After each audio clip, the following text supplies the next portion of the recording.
are trending up in College Park. Maryland is fresh off their first 8-win season since 2010 and are loaded with talent heading into this season. So the million-dollar question is, can this be the year that the Terrapins finally take that next step to become a true contender in the Big Ten East? That's the question we're going to answer today.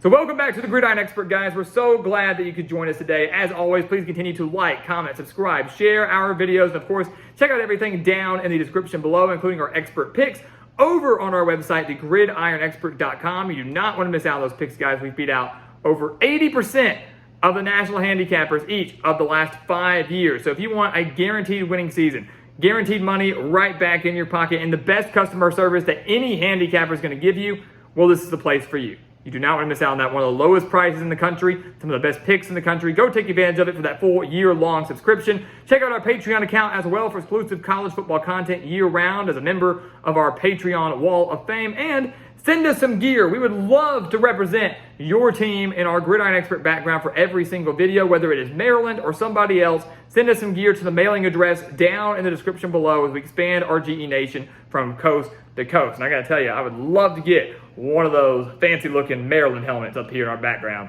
for every single video.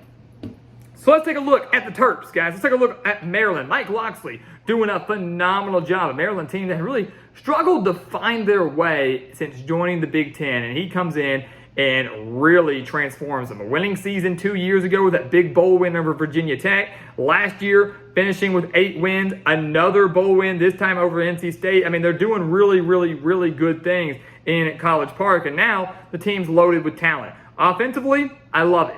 This team is good on offense. 28.2 points per game last year. New offensive coordinator in Josh Gaddis. Some say that's great. Some say that's bad. Curious to see which side you're on. But regardless, an experienced OC in Gaddis with an experienced quarterback in Talia Tagovailoa.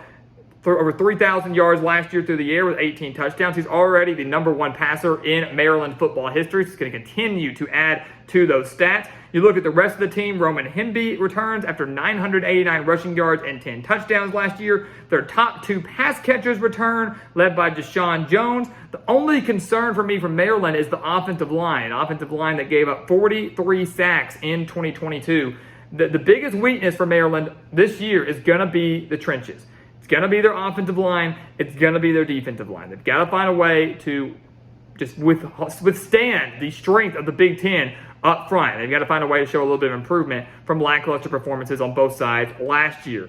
Defensively, they only gave up 23.2 points per game. They do return their top 3 tacklers and 4 of their top 5, led by Bo Braid and Dante Trader in the secondary. So that's huge. You got 2 great guys in the secondary. You really don't want them being your leading tacklers, but you got guys that have experience in stopping the pass. You've got guys that know how to make plays in the open field. That is huge. Jayshon Barham returns as a sack leader, 4 sacks last year for the Terrapins. He's back at linebacker. This is a team that only allowed 134 rushing yards per game. But, as we mentioned, the defensive line, losing all 4 starters from last year. Major questions up front on the offensive line, the defensive line. Will that affect Maryland in their quest to, really become an elite contender in the Big Ten East? Because it should be noted, the Terrapins are just 3-22 against Ohio State, Michigan, and Penn State combined since joining the Big Ten. Also should be noted, they have never beat a ranked Big Ten team as a member of this conference. They've yet to be a ranked Big Ten team as a member of the conference. That's a bit of a concern. But you take a look at the schedule. Can Mike Locksley work some more magic? Can they match last year's 8-win total? Let's see what happens here. I'll tell you right now, they're starting 3-0. I don't have any doubt about that. They're going to beat Towson. They're going to beat Charlotte. And they're going to beat Virginia, arguably the worst team in the ACC. I don't even feel the need to talk much about that game. I think they win pretty comfortably against the Cavaliers. So 3-0. Then you get into conference play. That's what they've got from there on out. It's conference play. At Michigan State is what they start with. And many are going to go, I'm going to go Michigan State. It's in East Lansing. They were good a couple years ago, so we're going to go Spartans.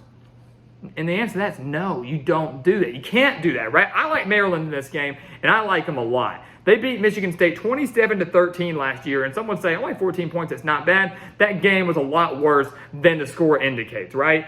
They outgained the Spartans 489 yards to 321 yards. They outgained them by 168 yards. And you look at Michigan State this year, home field advantage, that's about the only thing they've got going for them in this game. They're going to be breaking in a new quarterback in Noah Kim. They lose their top 2 pass catchers. They lose their top 2 players in the secondary. They gave up nearly 180 rushing yards per game last year. Roman Hemby could have a pretty big game on the ground and give Talia Tagovailoa a day off. I just don't see Michigan State being able to stop this Maryland offense. And on the flip side, Maryland's defense might not be the best thing in the world, but I don't think they're going to struggle that much against this Michigan State offense that has a lot of questions. So even though the game is on the road, Maryland does go on and get the win. They're 4-0, and I do think they cruise past Indiana as well. They have struggled, I guess, against Indiana in recent years. They've gotten the wins, but it's been closer than they've wanted it to be. 38-33 over the Hoosiers last year, only 38-35 in 2021. But at home against the Indiana team that I really think is going to struggle, has a lot of young pieces, a lot of transfer pieces. Just don't see things panning out for Tom Allen in Bloomington this year. So they should win that game. And just like that, Maryland is, boom, 5-0, nationally ranked. And we've got a very intriguing top 25 matchup at Ohio State to kick off the month of October. Like, who would, in the preseason, who's thinking that? Maryland, Ohio State, top 25 game? I get my attention. And if you think about what happened last year, Maryland might give Ohio State a run for their money. Buckeyes came to College Park right there towards the end of the year, and Maryland was holding their own. It was a 6-point game, guys. To me, it was a 6-point loss for Maryland, if we're being honest, right? I know if you bet on that game, you can't say that, but it was a 36-30 game. Maryland was pinned deep in their own territory, had a couple seconds to try to go win it. They had the strip sack fumble recovery in the end zone. Ohio State wins 43-30. But really, to me, in my eyes, it was a 36-30 game. That score making it look a little bit better for Ohio State than it really was. So Maryland showed last year they could hang with the big boys, right? They could hang with Ohio State, but they couldn't get over the hump. This year, though, I don't see them going on the road and taking down the Buckeyes. Having home field advantage was huge. Having it so late in the year with Ohio State maybe kind of looking ahead a little bit to Michigan was a benefit for Maryland, and they couldn't capitalize. Now, they're getting Ohio State at the beginning of October, not before the Michigan game. They've got them off that week of rest. You've got them in Columbus, one of the most difficult places to play in the country, one of the best wide receiver corps in the country at Ohio State. I just don't see the Buckeyes slipping up here. So Maryland does take their first loss to Ohio State, and then maybe a little hungover, I think they fall at home to Illinois. And someone will say, how can you have that happening? Well, here's how. Illinois dominates the line of scrimmage in this game. The offensive line is going to be phenomenal this year for the Fighting Illini. Typically it is from a Brett Bielema-led team. The defensive line, the front seven entirely for Illinois, going to be really, really strong. So if you are an Illinois team facing off against the Maryland offensive line that's a little shaky and a defensive line that loses to everybody from last year, you're licking your chops. You're ready to blow them off the line.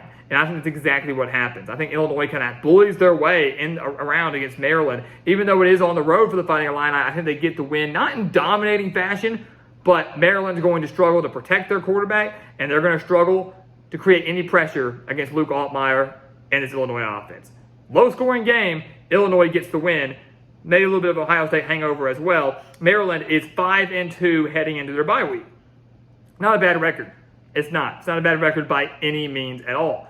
Coming out of the bye week, they clinch bowl eligibility. So boom, if you had any fear that Maryland wasn't going bowling, that really isn't in the cards. But if you did, rest assured they will be there. They will beat Northwestern, maybe one of, if not the worst team in the Big Ten this year. It's going to be really a battle between Northwestern and Indiana, I think, for the worst teams in the Big Ten this season. But Northwestern, that's because of their own thing. They've got their whole hazing scandal going on. Yeah, it's a whole thing. So I don't think Northwestern really beating any Big Ten teams this year. Maryland should win that game pretty comfortably. They won by 7 last year. Should be a lot bigger of a margin this year. And then the schedule gets tough, right? So they've got 6 wins.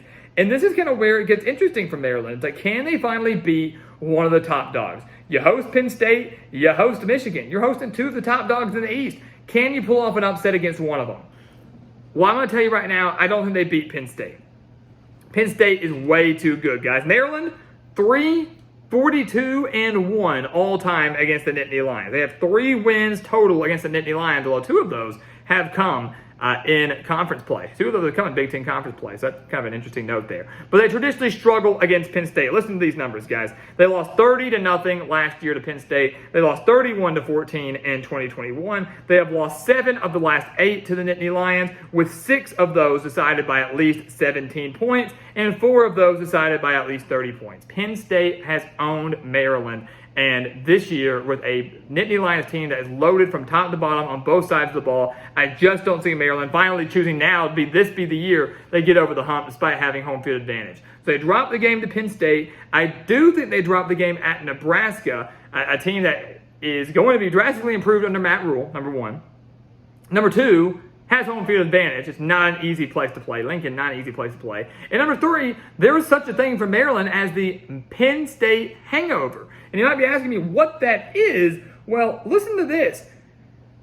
Maryland is 1-6 after the Penn State game since 2014. I know there have been a handful of years in there where they've played Penn State in the season finale. We're not counting those. But when they have played Penn State in other games outside of the last game of the year, they are 1-6 the week after. That includes the years where they beat Penn State, such as the 2020 season. The very next week, they fell to Indiana. So they traditionally don't play well after their Penn State game for whatever reason. Now you're going on the road to a Nebraska team that has a very good secondary, returns just about everybody in their secondary, should find a way to shut down this passing attack led by Talia Tagovailoa. While I do think the run game for Maryland could have a pretty big day against a pretty bad Nebraska rushing defense, I think Matt Rule, by this point in the year, has some game plans drawn up, has the pieces put together. Nebraska gets a massive win at home, much needed win at home over the Terrapins, who don't recover from their win against or loss against Penn State. And then they do think they fall to Michigan. Maybe the best team in the Big Ten. I do think they will not beat the Wolverines. Despite having it be senior day, despite getting the game at home, just don't see it happening. You could see this being another case like last year where you get one of the Big Ten elites at home right before their big game. Last year it was Ohio State looking ahead to Michigan. Maybe Maryland does catch Michigan sleeping looking ahead to Ohio State, but I don't think so. There's a very good chance Michigan is undefeated coming into this game. If not, they're a one-loss team. Everything is still set in front of them, Big Ten title, college football playoff, and I don't think the Wolverines slip up to this Terrapin squad. The offense is too good. The defense is going to be phenomenal. And I know Maryland played them close last year. I know they only lost by 7 points in Ann Arbor. I just can't do it. I just can't give Maryland this win. Michigan too physical on both sides of the ball. You talk about winning the line of scrimmage. You think Illinois is going to win the battle of the line of scrimmage? Talk about Michigan. Michigan's going to dominate this battle of the line of scrimmage. Maryland drops their 3rd straight game. They are 6-5. Kind of disappointing considering the strong start that they had. They go from 5-0 to 6-5, so 1-5 down the stretch. But they do close out their year with a win over Rutgers to ensure they will have a winning season. They have owned the edge over Rutgers quite a bit. Maryland winning 6 of the last 8 meetings since 2015. That includes a 37-0 win last year and a 40-16 win back in 2021. Rutgers has not lost 3 straight in the series. That's something to be noted. Maryland has never won 3 straight in the series. That's an interesting note here. But the Scarlet Knights, despite it being senior day for them, I don't think you're going to have enough offensively to keep up with Maryland's pace. And Maryland's certainly going to be looking to end their losing streak. Rutgers may have clinched bowl eligibility. If they haven't clinched it by this point, they will be out of bowl contention. They really won't have much to play for. Maryland's got a little bit more to play for across the board and simply is just more talented. So Maryland does get the win over the Scarlet Knights and finishes the year at 7-5. All things considered, not a bad year, right? I know many thought this could be the year that Mike Locksley finally breaks through and maybe they win 8 regular season games. Last year was 8 wins with the bowl game. Maybe they win 8 regular season games. I don't think that's going to be the case. The schedule gets a little bit tougher down the stretch. I think a 5-0 start is very, very realistic. But for Maryland to get over that hump, to win 8, maybe 9 games, they would have to find a way to beat one of the Big Ten elites. Find a way to beat Ohio State, Penn State, Michigan. Just don't see it happening. I really don't see them winning at Nebraska. Maybe they can win that game against Illinois. I think 8 wins is the ceiling for this team. Could probably get to 8, but no more than that. We're going to pick the Terrapins at 7-5. But regardless, another winning season, a 3rd straight winning season under Mike Locksley, another solid bowl game, and another opportunity to clinch an 8-win season, which ain't too shabby considering they didn't have one prior to last year since 2010. So guys, as always, thank you so much for watching us here at the Gridiron Expert on YouTube. Make sure to continue to like, comment, subscribe, share our videos, and of course, check out everything down in the description below, including our expert picks over on our website, thegridironexpert.com, our Patreon account for exclusive college football content year-round, and of course, send us some gear. Get that Maryland helmet up here. Send us some gear to the mailing address. Whoever your team may be, we'd love to represent them in every single Gridiron Expert videos. We expand our GE Nation from coast to coast. And once again, guys, as always, thank you so much for watching, and we'll see you next time right here on the Gridiron Expert. Yeah.